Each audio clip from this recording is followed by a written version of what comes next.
Satnam everyone. By the grace of Guru Ram Das Ji, this June at Summer Solstice in Ram Das Puri, I'll be teaching a class called You Embody the Light. You are a soul. It'll be a workshop on techniques in kundalini yoga and meditation to overcome and elevate depression. Sometimes depression is viewed like a very negative thing.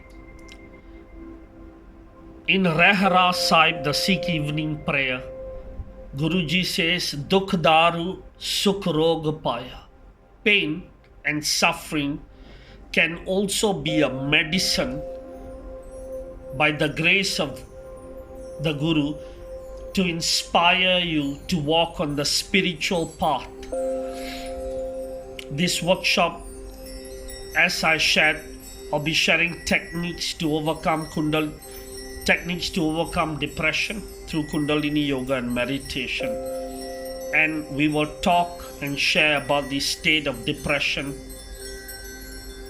into Chardi Kala, feeling exalted, recognizing that you embody the light. You are a soul. You are Akal, a pure grace, a potential of light. Join me and us as a collective Sangha at Ram Das Puri in June.